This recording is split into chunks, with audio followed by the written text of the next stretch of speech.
Lütfen görmezden gelmeyelim, duyarsız kalmayalım.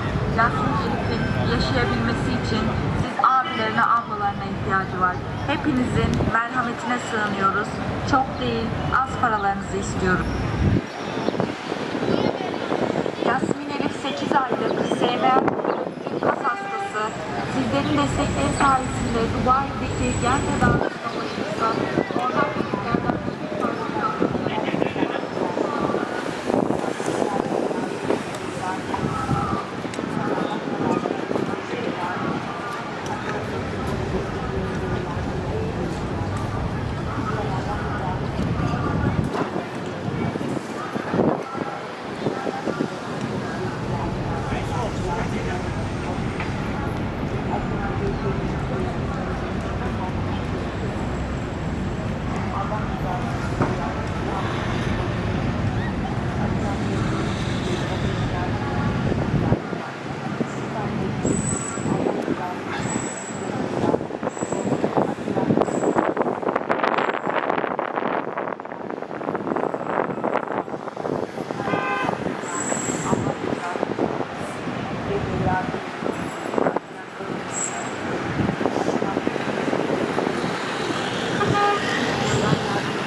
Lütfen Asenat'a yardım edelim. Allah rızası için Asenat'ı duyalım, Asenat'ı görelim.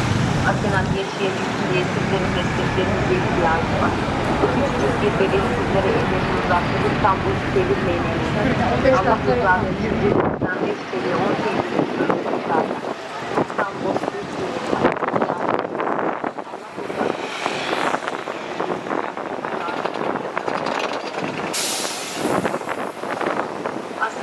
Seyirci bir ölümcül kas hastası. Buradan geçen herkesten rica ediyorum. Lütfen duyarlı olalım. Sessiz kalmayalım. Bebekler lütfen çözüm yolunu ölürken değil. Sizlerden yardım istiyorum. Allah rızası için lütfen yardım edin. Buradan geçen herkesten rica ediyorum. Hiçbir çocuk ölmesini istiyorum. Cebinizden çıkacak 5 TL, 10 TL, 20 TL'den akıllı bir şey değiştirmez diye düşünmeyelim lütfen. Asenat'ın yalnız bırakmayın. Asenat destekleri sizlerin destekledikleri için çok önemli. Yeni destekledikleri için çok önemli. Lütfen duyarlı olmayalım. Gözümüzü duyarlı kapatmayalım. Allah rızası için Asenat'tan ürünleri çekmeyin. Asenat sizlerden yardım istiyor, yardım bekliyor. Lütfen Asenat'ı duyalım, Asenat'ı görelim. Sessiz kalmayalım. Buradan geçen herkesten rica ediyoruz. Asenat'ı destekliyorum, Asenat'ı yardım ediyorum. Asenat'ı yanımdan lütfen, durmamam lütfen, gelmeyin. Cebinizden çıkacak 5 TL, 10 TL, 20 TL'ler aşırı hayatı görüyor. Lütfen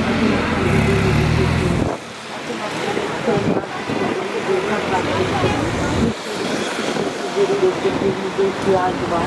Lütfen duyarlı olalım. Allah rızası için bizim cebimizden çıkacak para bir şey değiştirmez.